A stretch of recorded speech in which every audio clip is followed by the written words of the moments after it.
De retour à notre magazine de télévision. Madame, monsieur, bonsoir. Bienvenue encore une fois à notre magazine Ça va causer. Comme vous le savez, en fait, cette semaine, nous sommes au Salon du Livre, ici même à Montréal. Et ça s'est déplacé, croyez-le ou non. Nous sommes donc à Ville-Saint-Michel, où justement se tient, en fait, une partie de ce Salon donc, du Livre à Montréal, où il y a des nombreux auteurs qui sont avec nous ce soir et qui vont, croyez-le ou non, parler. Alors, comme vous le voyez, il y a un thème ici, un thème absolument qui frappe carrément. On peut lire facilement face à l'horreur, quoi écrire et comment. En fait, on y va tout de suite là avec justement le Salon du Livre, ici même à Montréal. Et donc, je suis Marjorie Villefranche, je suis la directrice générale de la Maison d'Haïti. Et je viens seulement vous dire bonsoir et bienvenue à la Maison d'Haïti. Donc, sous l'initiative du député, ce beau projet a pris naissance et j'espère que vous allez participer avec nous. Donc, ce soir, on est là pour écouter nos auteurs. Je sais qu'il y a beaucoup d'auteurs dans la salle. Merci d'être là et merci aussi de prendre place dans ce train qui va nous conduire dans les aléas de la culture. Bonne soirée. Merci beaucoup Josué. Cette initiative a été rendue possible. Évidemment, nous sommes heureux d'être accueillis ici dans notre maison, la Maison d'Haïti. Merci encore Marjorie de nous accueillir et toute l'équipe de la Maison d'Haïti de nous accueillir. Mais c'est aussi grâce au soutien d'un partenaire formidable qui est dans le quartier Saint-Michel aussi. La première question que je poserai, c'est qu'on va faire un petit tour de table. C'est vraiment une conversation. C'est de poser la question, aujourd'hui, face à l'horreur, qu'est-ce que c'est qu'écrire? Est-ce qu'il y a quelque chose? Comment écrit-on aujourd'hui quand on est palestinien? Quand on regarde ce qui se passe dans le monde? Comment, quand on prend la plume, on écrit? Quand on désire écrire un livre, qu'est-ce que ça veut dire? Qu'est-ce qu'on souhaite communiquer? Quand je pense à ce qui arrive à Gaza depuis 14 mois maintenant. Mais il faut dire que ça n'a pas commencé il y a 14 mois, ça fait 76 ans que l'on se bat pour notre liberté. Les premiers mots qui me viennent en tête, en fait, ce sont des poèmes, ce sont des vers de poésie. Et face à l'innommable, à l'indescriptible, parce que je pense qu'on commence vraiment à manquer de mots pour ce qu'on voit et ce dont nous sommes témoins aujourd'hui. Je reviens de plus en plus à la poésie. La poésie reste encore le seul endroit qui arrive à dire, en fait, l'innommable de ce que nous sommes en train de vivre. Et moi, je cherche toujours... Rodney a beaucoup cité ce mot de Mahmoud Darwish, aucun peuple n'est plus petit que son poème.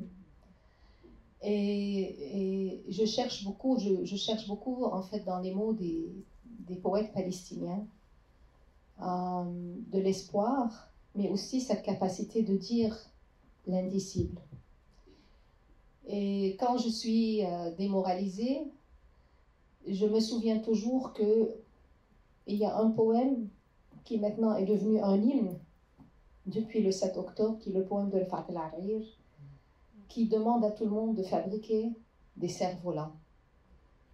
Donc si je dois mourir, vous devez vivre pour raconter mon histoire, fabriquer des cerfs-volants, pour qu'un enfant à Gaza voit les cerfs-volants et imagine des anges. Donc je pense notre travail comme écrivain, aujourd'hui, c'est peut-être d'être des fabricants de cerfs-volants dans les moments les plus difficiles. Sans oublier la part d'ombre. Et c'est peut-être la partie la plus difficile. Écrire à la fois pour dire la colère et dire la violence, et dire la nuit. Il y a Ursula Le Guin qui dit que l'écriture, c'est la langue de la nuit. Pour dire que écrire, ce n'est pas simplement projeter vers l'extérieur nos mots, notre imagination, notre univers, mais c'est un mouvement intérieur, c'est un mouvement vers les ombres qui nous habitent. Et on ne peut pas en fait écrire si on ne reconnaît pas la présence de ces ombres-là qui sont en nous. Pour moi, écrire est devenu en fait un moyen de survie. Et j'insiste sur la partie vie que survie. Donc c'est d'aller chercher la vie malgré la surviolence. Et donc j'écris l'amour autant que possible, j'écris la tendresse. Je ne sais pas fabriquer des cerfs-volants, encore moins les faire voler. Mais ce qui est beau dans l'écriture, c'est qu'on peut imaginer toutes les possibilités. Il y a Philmine qui parlait des utopies comme étant des réalités que l'on déplace. Et j'aime beaucoup ce mot, je te le pique, Philmine. Et j'aimerais penser que écrire dans autant de génocides, c'est être assez têtu pour vouloir déplacer la réalité, rien que pour un instant. Pour pouvoir respirer 2 minutes de plus, 3 minutes de plus. Et peut-être dans cette respiration-là, c'est là qu'on va en fait sauver ce qui nous reste d'humanité. Donc je pense beaucoup en termes d'instant, en termes de moment présent. Et voilà, donc je pense que je vais m'arrêter ici. Et si on fait une sorte de généalogie des violences extrêmes, elles n'adviennent pas d'un coup. Elles passent d'abord par l'espace du langage. Elles commencent là-bas. La violence, elle commence d'abord là-bas. Avant de se manifester d'un point de vue physique, on déshumanise, on dénomme l'humanité des uns et des autres, on les avilit par des opérations de langage. On brouille le sens. La dictature, c'est d'abord quand le prince, le dictateur, décide de brouiller le sens, décide de manière absolue, unique, unilatérale, de brouiller le sens qui est une convention, de brouiller le langage, de dire que vert c'est pas vert, que blanc c'est pas blanc, que juste c'est injuste, que mal c'est bien, etc., etc., etc. Donc ça commence d'abord là-bas. Et souvent nous ne prenons pas soin de cette violence primale qui habite d'abord le corps des mots avant d'habiter les corps des humains. Et donc, c'est le lieu de la dépossession, c'est le lieu de la violence, c'est le lieu de l'acte primal. À mon avis, c'est dans ce lieu-là qu'on entreprend le travail de restauration, le travail de soin, le travail de remettre du sens et le travail de résister absolument au fait de consentir à la nuit. C'est d'abord dans cet espace-là. Je veux dire, ce n'est pas obligé d'être un livre, c'est d'abord dans l'espace, c'est dans cet espace qu'on dit d'abord non. C'est dans cet espace qu'on reconnaît l'abject, qu'on reconnaît l'inacceptable, et qu'on oppose, je veux dire, la force d'un refus primal à travers ce principal outil que nous avons, qui fait de nous des humains, puisque nous communiquons, puisque nous partageons, puisque nous nous affectons les uns les autres. Nous ne changeons pas juste de l'information, mais nous nous affectons à travers l'espace du langage. Et je pense que là, l'écrivain est rendu à l'humilité et à la difficulté de sa tâche. C'est-à-dire de me témoigner, de dire, pour que l'humanité demeure, de dire, pour que la nuit n'ensevelisse pas tout, de dire, pour retenir les aubes, de dire, pour consoler, de dire, pour dire que l'espoir est toujours permis et que les jours se lèveront à nouveau, et que la nuit ne sera pas complète, et de dire, pour garder en soi une conscience éveillée, de dire pour refuser justement que cette conscience éveillée là soit totalement réduite, que finalement on abdique, que finalement on consente, et cet acte de maintenir la lueur, de la maintenir vaille que vaille, coûte que coûte, d'anticiper le jour qui se lève, il va se lever mais on l'anticipe, comme par l'opération de langage, de le signifier, de le signaler, de l'indiquer, de l'inscrire dans la conscience, de le dire, de le signifier, c'est une force inébranlable. Et je pense que là, il y a vraiment une responsabilité de maintenir les assises du monde à travers des opérations de langage, à travers des opérations de dire. Et c'est une tâche qui est à la fois fragile, à la fois vaine, mais à la fois absolument fondamentale. Et rien qu'en termes d'individus, et je m'arrêterai là, chacun peut se souvenir, traversant une épreuve, comment on a pu être soutenu par les mots que d'autres avaient dit, que des mots qui nous ont été dits, de voix à oreille, des mots que nous avons lus dans l'espace silencieux d'une page, des mots qui ont traversé le temps, qui témoignaient d'autres temps, mais des réalités qui résonnent en nous, et des mots qui nous ont maintenus, et qui grâce auxquels nous sommes aujourd'hui là, encore debout. Donc je pense que c'est peut-être ça, en temps de violence, l'un des sens de la littérature, et l'un des sens de l'écriture, et l'un des sens de l'engagement dans la production infinie de sens, et dans la production renouvelée de sens, qui est une production d'humanité.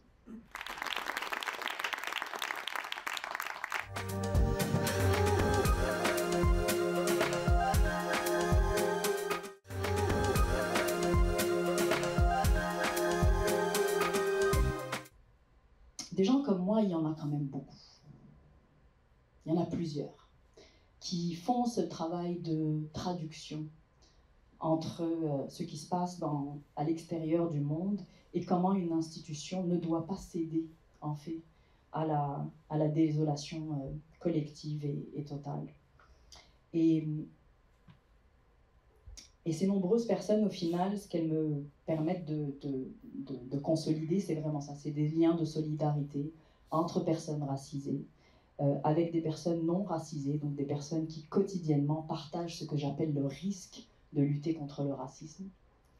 Et ça me permet à chaque jour de me dire que si Hannah Arendt avait raison sur la banalité du mal qui permet à des institutions et à la bureaucratie, au final, de permettre l'horreur, ce que je vois au quotidien, c'est comment il y a des personnes qui banalisent la résistance et qu'au final, c'est ça que je fais. C'est pour ça que je me lève tous les matins.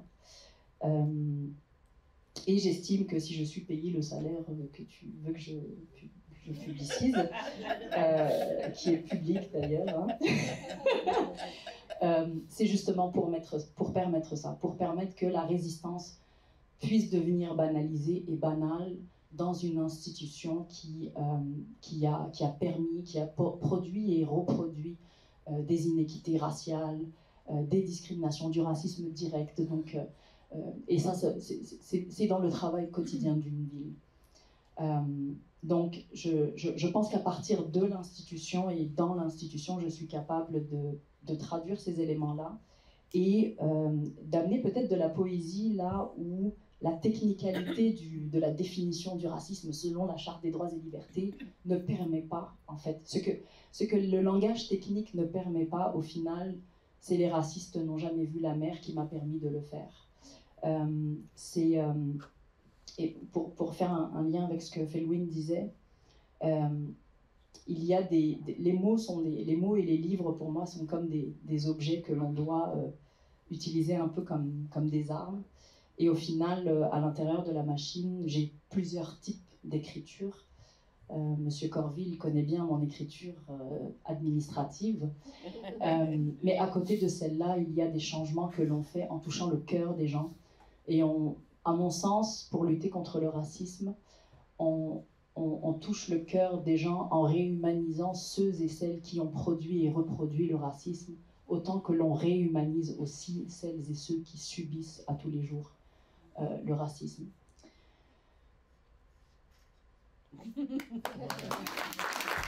Il y a des journalistes, malheureusement aujourd'hui, je peux en parler parce que du coup je fais un pas de côté depuis quelques mois, j'observe, je regarde, je réfléchis à ce que j'ai fait, je réfléchis à ce que font les autres, je les écoute, je les regarde et je me dis, finalement tout le monde pense à soi. C'est-à-dire que les directions de chaîne pensent à leur petite carrière, les animateurs, les présentateurs pensent à leur image, et au final, le public est oublié. Et je pense, quand tu parles de la violence du monde, ça passe par une violence sociétale. À partir du moment où on laisse une radio publique française, par exemple, et en l'occurrence, pour le coup, malheureusement, Radio-Canada, RTBF et RTS, avec des centaines d'écrivains et d'artistes très connus, hein, pas des écrivains de quartier qui ont vendu de livres, hein, des gens comme des prix Nobel, des prix Goncourt, les personnes qui sont là, enfin, des personnalités confirmées, donc qui ont un rôle dans la société. Quand un prix Nobel de littérature fait une tribune dans un grand journal français, uniquement là-dessus, quand des centaines de milliers, pas des milliers, des centaines de milliers d'auditeurs se manifestent, et qu'il n'y a pas de réponse, c'est une violence. Et cette violence-là, à partir de là, si on laisse faire ça, si les politiques, là, nous c'est compliqué parce que le service public, les politiques ne peuvent pas entrer dans le service public, sinon ça fait, voilà, il y a tout un jeu de liberté qui est important, il faut le souligner. Tout le monde a cru que c'était Emmanuel Macron, je peux le dire aujourd'hui, c'est pas du tout lui, parce que j'ai communiqué avec lui, mais c'est pas lui du tout, il était outré. Quand on laisse faire ça, quand on laisse ces personnes en place, pour cette émission ou une autre, hein, ou quand on ne répond pas au public, ou quand on ne répond pas aux intellectuels, qu'on les ignore complètement, quel que soit le sujet, on part dans une forme de violence de la société. Et cette violence de la société amène à la violence politique. Violence politique va amener à la violence du monde avec des conflits, on le voit aux États-Unis avec Trump par exemple. Je pense que l'art aide ceux qui le pratiquent. Et je pense que Mazen Kerbaj a été aidé par son art quand il a vécu cette guerre-là, et il s'en est tiré. Il est sorti, comme disait Kossi Efoui dans l'émission Un jour, par la porte de la poésie. J'aime beaucoup cette phrase, on avait fait une virgule d'ailleurs. Vénus Korigata aussi, qui elle est une grande poétesse libanaise, qui m'a emmené dans son quartier et qui voulait retrouver la maison de son enfance. La maison de son enfance a été remplacée par un immeuble, et puis elle était obsédée par les orties, parce que sa mère arrachait les orties, s'abîmait les mains, et elle voulait voir s'il y avait encore les orties, cette pauvre Vénus. Et il n'y avait plus les orties, évidemment, puisque ça avait été remplacé. Donc elle a été heureuse, ma mère peut reposer en paix, c'est ce qu'elle m'avait raconté. Et à côté de ça, elle a pris la parole par la poésie. C'est-à-dire que l'histoire de Vénus est incroyable, c'est son frère qui était poète. Son frère était homosexuel, toxicomane, parce qu'il va à Paris croyant qu'il va réussir comme Rimbaud. Et il se prend une veste, comme on dit, et il plonge dans la drogue, parce que, pour des raisons qu'elle ne m'explique pas, puis ça appartient à la famille. Et quand il revient, son père le rejette. Parce que déjà, il est homosexuel, il ne l'accepte pas, donc il le met dans un sanatorium. Et ce gamin, ce jeune, en fait, sort quand il peut, son père le rejette, l'envoie, il va finir par vivre dans la rue, il va finir par mourir comme ça. Et Vénus prend la poésie de son frère pour faire vivre son frère. Là aussi, il y a une forme de résilience. Et à côté de ça, Beyrouth, le Liban est en guerre à ce moment-là déjà. Toutes les guerres successives qu'a fait Vénus Korigata, elle est passée par la poésie pour pouvoir résister. Et effectivement, c'est vrai que la poésie, dans sa forme la plus intègre, pas quand on veut faire des effets de style, parce que l'effet de style se fait à condition d'avoir une intégrité intellectuelle. C'est ça la difficulté de la poésie. Moi, j'en écris parfois des poèmes, c'est nul, hein. Mais je crois que c'est génial. Mais je n'ai pas ça. Et l'écrivain a ça. Non, mais c'est vrai. Et petit à petit, en fait, on s'aperçoit que cette poésie-là, elle change quelque part un peu le monde parce qu'elle nous fait regarder le monde autrement. Une fois qu'on regarde avec le temps qui est passé. Au début, non. Il ne peut pas se passer grand-chose, malheureusement, pour le lecteur. Parce que la force de la violence est telle qu'on ne peut pas penser à autre chose que la violence. Voilà, je voulais faire court. Finalement, ça va mieux. Et le lien entre tout ce que je suis en train de dire se trouve dans quelque chose que tu as dit, Felwine. Tu as dit notre manière de parler du monde a un impact sur le monde, a un effet sur le monde. Et quand j'ai écrit, d'abord, avant d'écrire Baldwin, Tyrone et moi, j'ai écrit un livre qui s'appelle 12 ans en France, où j'ai notamment parlé de mon expérience auprès des familles roms, mais aussi dans Baldwin et beaucoup dans Petite Ville, je parle du fait que les discours politiques et médiatiques ambiants ont des conséquences réelles sur le monde, et il y a une violence là qui s'exerce. Ça revient un peu aussi à ce que tu disais, Emmanuel, quand la population n'est pas écoutée, ou quand le seul discours, ou le discours omniprésent, c'est un discours de violence qui passe par les médias. Ces médias sont liés aux politiques, ça passe par les campagnes électorales. Et donc, quand j'ai écrit 12 ans en France, c'était une manière de parler autrement des Roms, de les nommer autrement, de nommer autrement leur histoire, que on en a ras-le-bol, c'est un raz-de-marée, on est envahi, c'est comme ils attirent les rats, toutes les choses horribles qu'on disait sur eux, ou sur les Arabes, ou sur les musulmans. Et dans Petite Ville, j'ai créé une sorte de groupe médiatique tentaculaire qui possède à peu près toutes les tribunes, et qui est qui est en collusion avec les pouvoirs d'argent et les pouvoirs politiques et qui prend toute la place. Et j'ai reproduit tous ces discours-là dans le roman. Donc c'est drôle parce que ça revient un peu à tout ce qu'on disait. Pour moi, écrire, c'est renommer autrement ou montrer les glissements de langage qui deviennent des violences sociales, politiques et parfois même physiques. C'est aussi partager, c'est aussi me retrouver dans une sorte de chambre d'écho. Les auteurs que je lis qui ont changé ma vie. Et justement, Gary Victor, c'est très drôle parce que j'avais commencé le livre depuis longtemps quand j'ai découvert les polars vaudous. Mais quand j'ai découvert les polars vaudous de Gary Victor, j'ai en quelque sorte compris ce que je voulais faire. C'est-à-dire que je le sentais confusément, puis j'avais des influences, beaucoup d'influences nord-américaines, l'influence de Baldwin, mais Gary Victor est arrivé, puis il y a une sorte de lumière, et une liberté chez lui, et une arrogance, où je me suis dit, mais on a le droit de faire ça.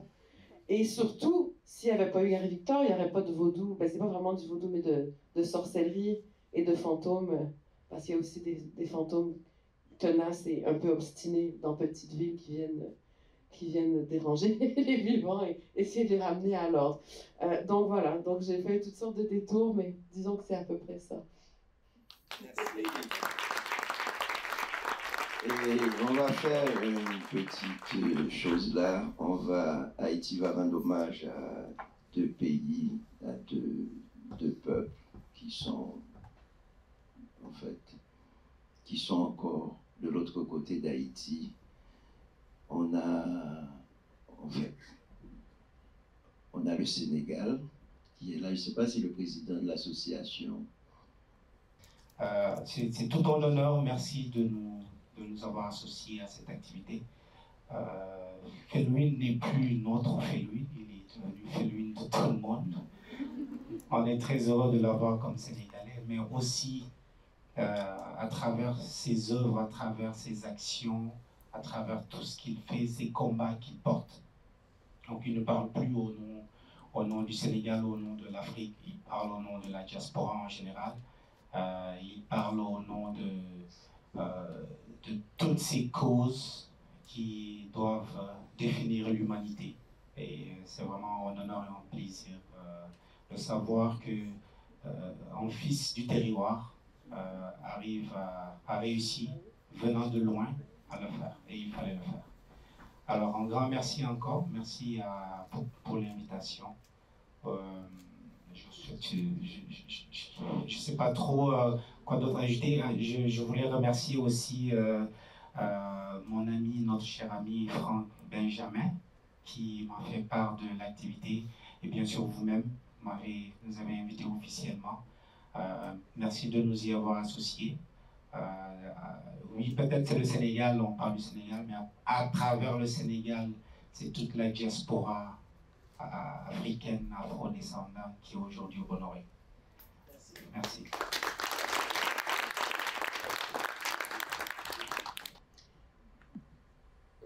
Le texte s'intitule « Tourner la face au soleil ». Ça fait longtemps que nous nourrissons l'âme et le corps du monde, que nous le faisons même lorsque l'on nous ôte le pain de la bouche. Ce don auquel nous ne consentons pas est la part faible de notre générosité. Nous ne devons plus accepter d'être ce champ du monde que l'on dévaste, cette mine que l'on exploite et que l'on laisse exsangue, cette rivière que l'on assèche après en avoir bu l'eau, cette forêt dont on coupe les arbres après s'être abrités sous leur feuillage ombrageux.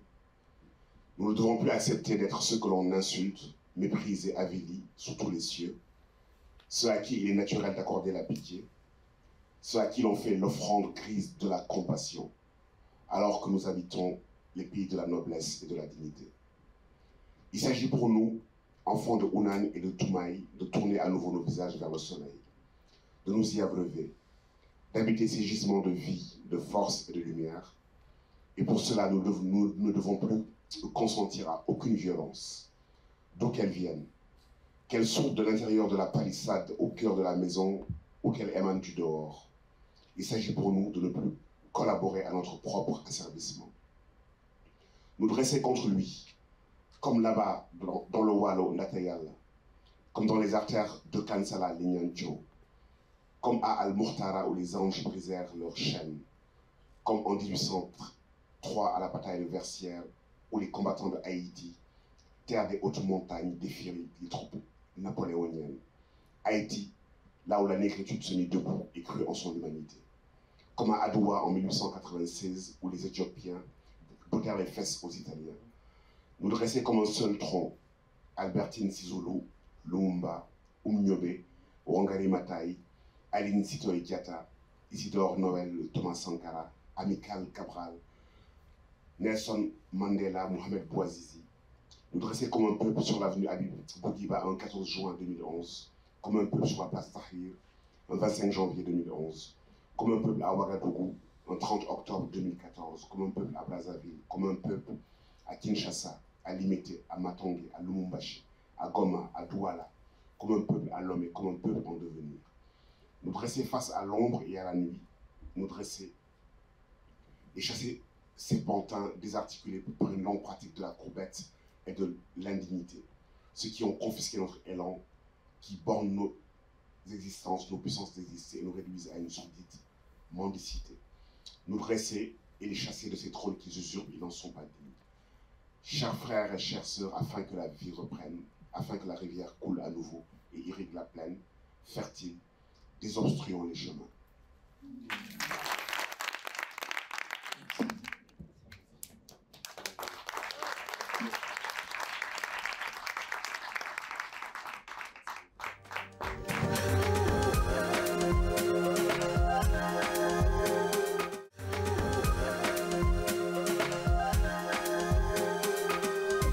Est-ce qu'il y a quelqu'un dans la salle qui veut dire un petit mot pour la Palestine, un jeune, quelqu'un, n'importe qui souhaite dire un petit mot? Mais vraiment, je très apprécie tous les sentiments et toute la solidarité. C'est un moment vraiment dur pour nous. Et je pense que le moment n'est pas fini. Alors, les mots, les arts, les poésies, c'est notre it's our weapon, notre arme pour contre cet état. Vraiment. Alors, merci. Je demanderai à Yael Radban de lire un texte pour que la Palestine soit vivante. Parce que dans les mots sont vivants. Et j'aimerais en fait vous lire un poème par une écrivaine de Raza. Elle s'appelle Hiba Abou Nada. Elle est poétesse et romancière de Raza, née en 1991 dans une famille de réfugiés. Et elle a été tuée par un bombardement à Raza le 20 octobre 2023. Donc 3 semaines après le début des attaques israéliennes, du génocide. Et voilà le poème qu'elle nous a laissé et qui pour moi fait vraiment écho à tout ce qui a été dit aujourd'hui, à cette part de lumière pour laquelle nous luttons tous, même du corps même de l'horreur. Une étoile disait hier. Une étoile disait hier, à la lueur de mon cœur, ô lumière, nous ne sommes pas de simples passants. Ne vacille pas. Sous ta clarté marchent encore quelques promeneurs errants. C'est l'amour qui t'a d'abord créé. Qu'il soit donc ta seule offrande à ceux dont l'âme est apeurée. Tous ces jardins dans nos prénoms ont en vérité éclos d'un passé que nous ont légué les cœurs ardents des amoureux. Depuis qu'est apparue la langue séculaire, elle nous aura appris que c'est par le désir que nous pouvons guérir autrui. que pour des poitrines qui peinent, nous sommes un céleste parfum, un soupir, un bol d'oxygène. Que nous pouvons traiter les blessures de la manière la plus fine, avec une gaze faite de sens et un comprimé d'aspirine. Et si un jour, ô lumière, toutes les galaxies de tout l'univers n'avaient plus de place pour nous, tu diras, entrez dans mon cœur, vous y serez enfin à l'abri.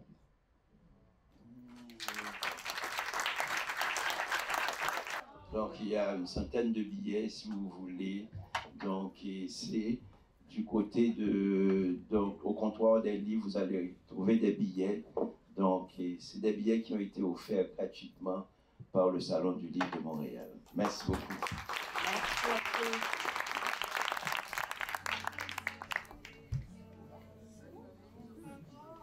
Je m'appelle Vladimir Figaro. C'est une rencontre que j'ai trouvée très riche.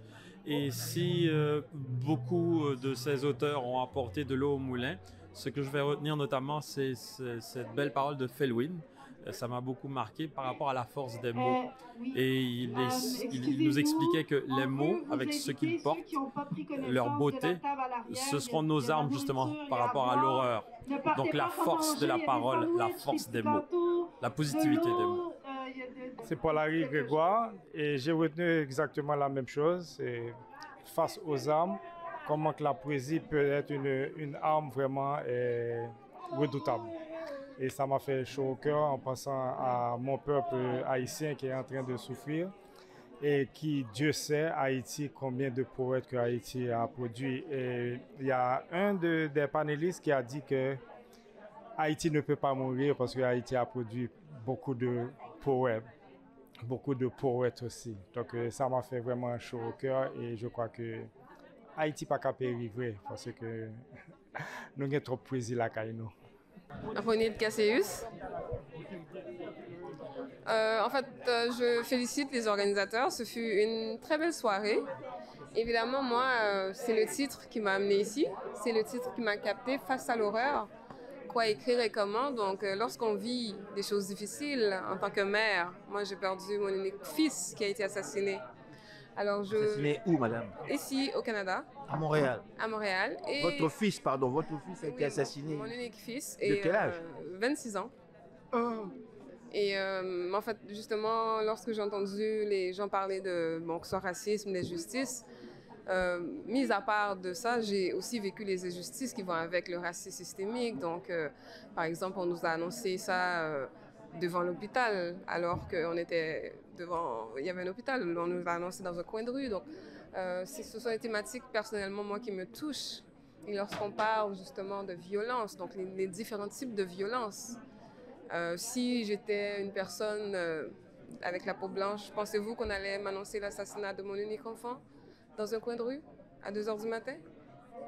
Donc, face à l'horreur, que ce soit en Palestine, que ce soit à Montréal-Nord, que ce soit en Haïti, comment on écrit? Qu'est-ce qu'on dit? Comment on continue à se lever le matin, garder le sourire et continuer à être positif? Je n'ose pas vous poser cette question, madame. Ben voilà, donc moi, c'est le titre qui m'a capté, qui m'a amené ici. Et je me suis un peu reconnue à travers certaines choses qui ont été dites ce soir parce que ce n'est qu'une surface, ce n'est qu'une partie, qu'une firme partie. On parle beaucoup d'Haïti, vous savez, parce que ou l'Afrique, mais ici, il y a quand même son lot de mépris, je dirais, ou d'injustice, de violence. Dites-moi, aujourd'hui, comment est-ce qu'on se sent dans tout ça? Ça fait déjà 2 ans, vous me dites. Oui, ça fait 2 ans. C'est une plaie qui est encore. En fait, c'est quand même mon unique enfant, donc forcément que ça va être une plaie qui va demeurer à vie. Comment on se sent? Je sais pas, ça dépend des jours. Il y a des jours qu'on on est quand même bien, il y a d'autres jours que c'est la cata, c'est l'amertume, c'est la tristesse, c'est la désolation, c'est le manque, le vide, c'est la colère, les questionnements. Parce que nous sommes des gens qui ont donné et qui donnent encore. Comment est-ce qu'on peut se faire traiter de la sorte? Et comme je vous dis, là, je vous je vous dis une firme partie. Donc, il y a 5 à 6 couches de traitement que nous avons subies. Et vous pouvez même aller chercher les articles. Donc, par rapport à cela, où est-ce que, en fait, moi, depuis, je réclame ou je demande que toute famille, peu importe sa couleur, sa race, soit traitée avec considération. Donc, un simple mot, mais avec tout un poids. La considération. Ce n'est pas rien, c'est gratuit. Pourtant, on ne la reçoit pas toujours. Madame, je vous remercie et je vous présente tardivement mes sincères condoléances. Merci à vous. Merci. Je m'appelle Jean-Fernand Bédia. Donc, je suis enseignant-chercheur. Je viens de la Côte d'Ivoire. Alors, ce soir, j'ai bien apprécié le thème de cette table ronde. Enseignant-chercheur en quoi précisément? Enseignant-chercheur en littérature comparée. Ici même à Montréal? À Abidjan. Abidjan, d'accord. Voilà, en Côte d'Ivoire. Donc vous êtes terme de passage ici?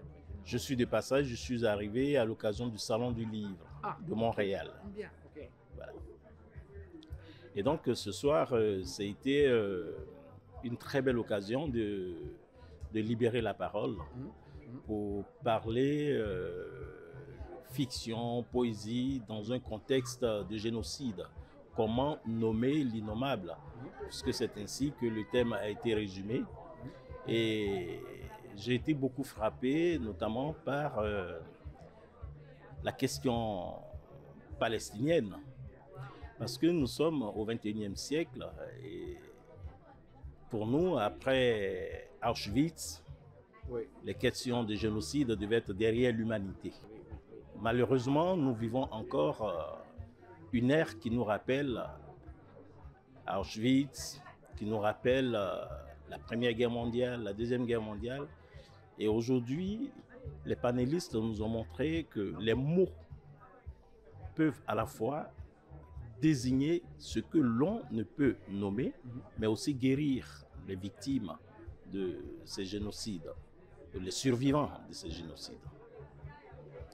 Et donc, de mon point de vue, parce que je suis d'un pays aussi qui a connu une guerre récemment, et on peut nommer l'innommable de façon narrative, bien sûr, en partant du fait de la désignation du bourreau. Comment on nomme le bourreau, comment on le désigne, afin de le représenter clairement pour les contemporains et aussi les générations futures. Et aussi comment il s'y prend pour orchestrer, organiser l'extermination de masse. Donc ce soir, nos panélistes nous ont vraiment donné un message assez clair sur le rôle de la poésie, de la littérature dans les témoignages.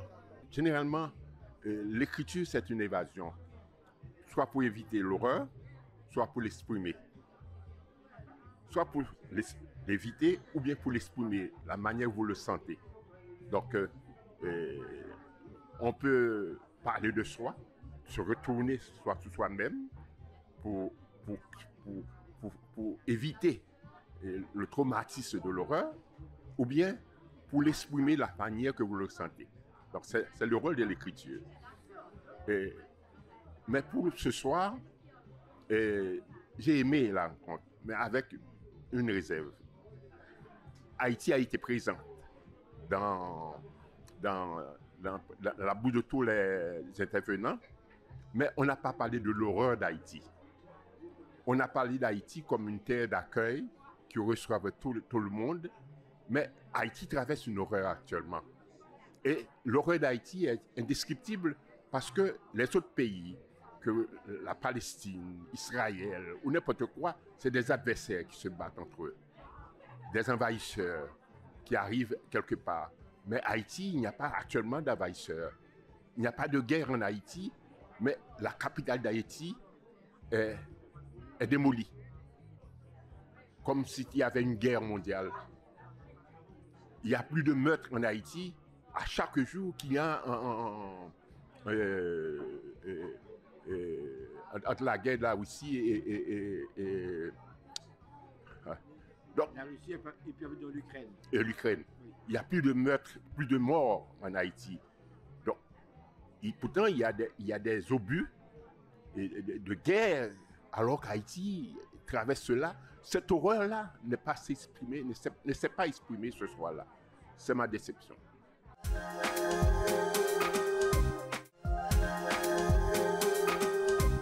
Nous sommes avec une grande personnalité aujourd'hui, il n'est plus à présenter, c'est un honorable, une personnalité qui nous représente également pour nous de la diaspora black et on en est fiers. Nous sommes réunis aujourd'hui au Salon du Livre, comme vous le voyez, ça se passe dans Saint-Michel, on a voulu le faire ici même et c'est l'homme, l'organisateur, son initiative à lui. J'aimerais tout d'abord connaître, dites-moi, il y a eu beaucoup de choses qui ont été dites ici. Vous-même, vous vous êtes exprimé. Moi, je suis totalement marqué, frappé. Qu'est-ce que le public qui nous a suivis aujourd'hui peut retenir par rapport à ce qui a été dit ici, ce soir? Alors, merci dans un premier temps ici d'être présent ici dans le quartier Saint-Michel. Alors, peut-être rappeler cette initiative, elle est, oui, je suis associé, mais c'est mon ami, le conseiller municipal Josué Corville, qui est un des organisateurs, instigateurs. À deux, on s'est mis ensemble, on s'est dit, et si on faisait de Saint-Michel le quartier du livre et des écrivains? C'est-à-dire un quartier où on entendait parler de ce quartier-là pour ce qui se passe en termes de littérature, les auteurs qu'on accueille, le fait que les jeunes lisent davantage. Et il y a une série de manifestations. Et ce soir, c'était une des premières manifestations dans le cadre du Salon du Livre. On a amené le salon dans Saint-Michel, le salon dans la ville, dans Saint-Michel. Et aujourd'hui, vous avez pu entendre cette voix, des voix importantes de l'espace littéraire québécois, de l'espace littéraire francophone.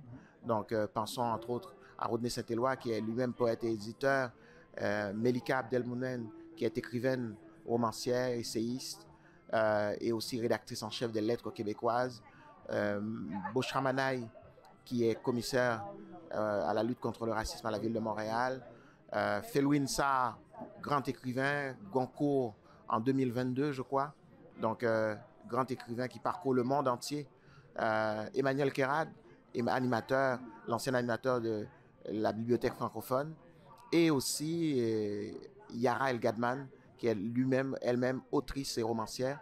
Et toutes ces personnes-là étaient là ce soir pour dire, le thème de la soirée, c'était face à l'horreur, comment écrire, quoi écrire et comment écrire. Alors, nous avons vu ce soir une communion des esprits autour de la difficulté d'écrire dans les temps où on parle de déportation, dans les temps où on parle de génocide, de massacre, de dictature, de déplacement. Alors, comment écrire, comment dire l'horreur? Alors, c'est autour de ce thème-là que nous nous sommes réunis ce soir. Et où de mieux le faire que dans un lieu, dans un quartier, qui est un quartier berceau. On a accueilli des générations d'immigrantes et d'immigrants, des femmes et des hommes venus de partout dans le monde pour naître ou renaître au Québec et au Canada. Alors, on est très contents, très fiers d'avoir pu assister à ce bel événement. Et merci encore pour votre présence, pour la présence ici à Saint-Michel ce soir. Bonjour, mon nom est Boshra Manaï. Je travaille à la ville de Montréal à titre de commissaire à la lutte au racisme et aux discriminations systémiques. Et j'ai le plaisir d'avoir passé la soirée à la Maison d'Haïti dans le cadre d'une activité pour le Salon du Livre. Et puis, qu'est-ce que je faisais là? Je pense que j'ai aussi été invitée parce que je suis moi-même autrice et écrivaine. J'ai écrit le dernier ouvrage au jeu, qui s'appelle Sans voix, VOIX, où j'essayais de traduire dans le fond la réalité d'un terrain de recherche que j'ai fait pendant mon postdoctorat et où j'essayais de donner voix à ces personnes qui n'ont peut-être pas toujours la place dans les institutions de se retrouver puis de se voir. Eh bien, dans le cadre de ma recherche, c'était les personnes racisées, les personnes musulmanes, les personnes arabes. Et dans le fond, ce qu'on a essayé ce soir de discuter avec des personnes aussi intéressantes que Felwine Sarr, que Yara El Radban, que Melika Abdelmoumen, dans le fond, c'est comment l'écriture et comment personnellement moi j'utilise ce qui a été écrit par des poètes, par des poétesses, par des écrivains et des écrivaines pour traduire les enjeux de racisme. Comment, dans le fond, à travers des ouvrages comme celui de Rodney Saint-Éloi et de Yara El Radban, comment on peut aller sensibiliser sur les questions de racisme, de discrimination, j'ai envie de dire en touchant les cœurs. Et ce que j'ai essayé de traduire ce soir, c'est ce que j'essaye de faire au quotidien. C'est dans le fond de réhumaniser les personnes qui ont subi le racisme, tout autant que de réhumaniser celles et ceux dont l'histoire a fait qu'ils ont produit du racisme. Voilà. Je suis Rodney Saint-Éloi, je suis écrivain et éditeur d'une maison d'édition qui s'appelle Mémoire d'Encrier. Ça fait 21 ans que cette maison existe et nous publions des auteurs de partout au monde. Aujourd'hui, nous sommes à la Maison d'Haïti et nous sommes avec des écrivains qui viennent du Sénégal, des écrivains originaires de la Palestine, des écrivains originaires de la Tunisie, de l'Algérie, en fait pour poser un certain nombre de questions par rapport au glissement du monde vers une grande barbarie. Nous sommes en train d'assister à quelque chose qui nous fait peur, ça nous effraie.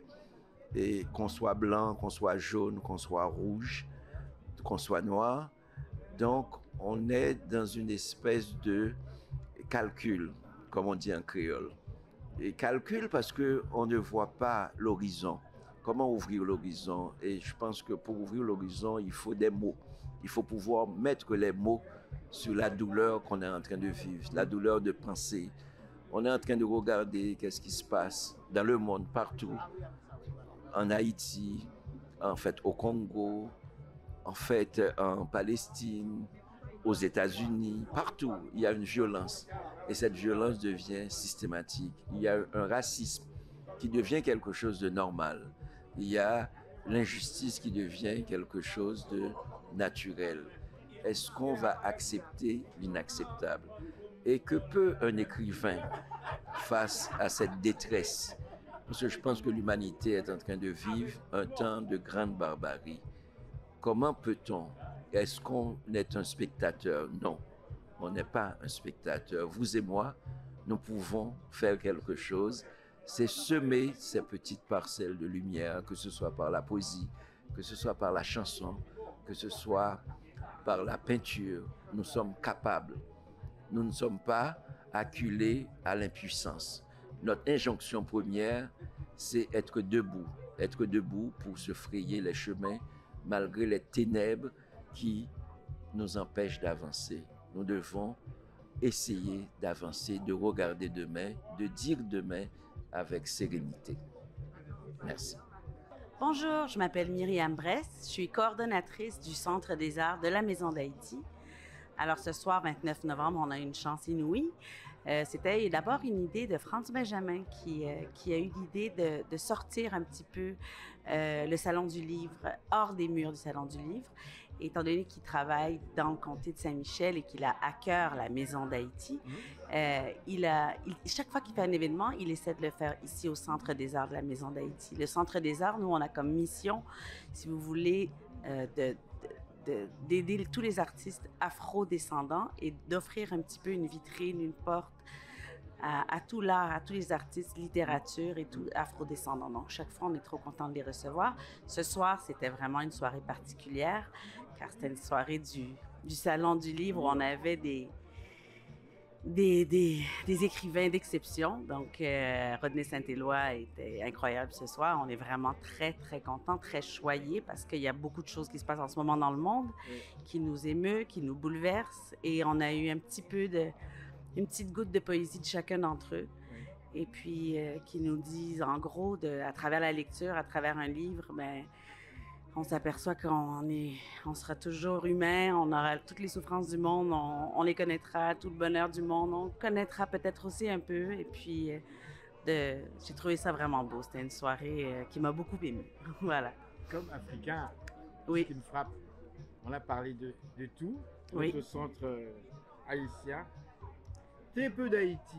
Et pourquoi? C'est vrai, très peu d'Haïti. Parce qu'on était chez nous en Haïti, ici. On n'avait même pas besoin d'en parler, on le savait. Donc, les Haïtiens, on est dans la perle des Antilles, c'est ici. Donc, comme on était à la maison, est-ce qu'on a besoin de parler d'Haïti? On en a parlé un petit peu, mais Rodney Saint-Éloi, il était lui-même représentant de notre belle Haïti. Merci.